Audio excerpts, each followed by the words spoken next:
जब सोचता हूं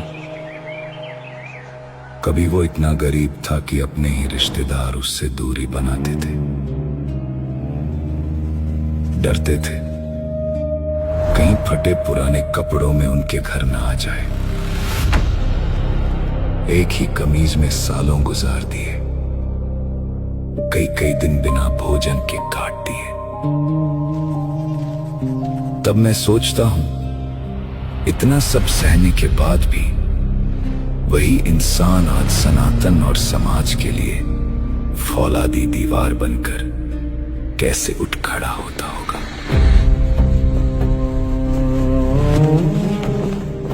वो समय भी था जब उसके पास ना कोई साधन था, ना कोई साथ, ना कोई पहचान।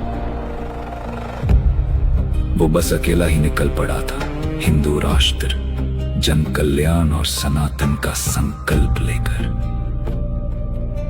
आज उसकी आवाज करोड़ों लोगं तक पहुंच चुकी है।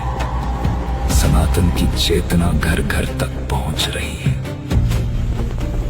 इसलिए उसके विरोधी उसे रोकने के लिए रोज नई नई साजिशें रचते हैं, नए नए जाल बिछा रहे हैं। तब मैं सोचता हूं रोज इतने षड्यंत्रों, इतने विरोधों और इतने प्रहारों के बावजूद वो अगले ही दिन फिर सनातन की हुंकार लेकर कैसे उठ खड़ा होता होगा।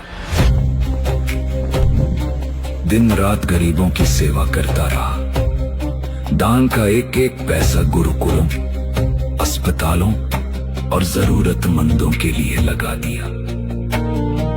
एक समय था जब अपनी ही बहन की शादी में साथ देने वाला कोई नहीं था। आज वही हजारों असहाय बेटियों को सम्मान के साथ विदा करता है। तब मैं सोचता हूं अपना हर दर्द भूलकर दूसरों के जीवन में खुशियां बांटने के लिए वो हर दिन कैसे उठ खड़ा होता होगा। जिसने भूख देखी, कई रातें बिना भोजन के काटी, आज उसके स्वागत में लाखों लोग खड़े रहते हैं। बड़े बड़े लोग उसकी प्रतीक्षा करते हैं, लेकिन वो महलों की मेजों पर नहीं, गरीबों के बीच जमीन पर बैठकर उसी के साथ रोटी खाना चुनता है। तब मैं सोचता हूं इतनी ऊंचाइयों पर पहुंचकर भी इतनी सादगी के साथ वो कैसे उठ खड़ा होता होगा। आज भी उसके खिलाफ साजिशें होती हैं। हर दिन किसी ना किसी विवाद से उसका नाता जोड़ दिया जाता है, जबकि वो दिन रात समाज, सनातन और गरीबों की सेवा में लगा रहता है।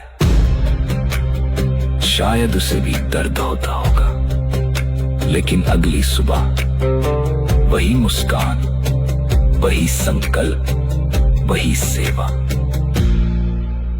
और तब मेरी आंखें नम हो जाती हैं, क्योंकि तब मैं समझ नहीं पाता इतना टूटकर भी, इतना सहकर भी वो एक बार फिर से कैसे उठ खड़ा होता होगा।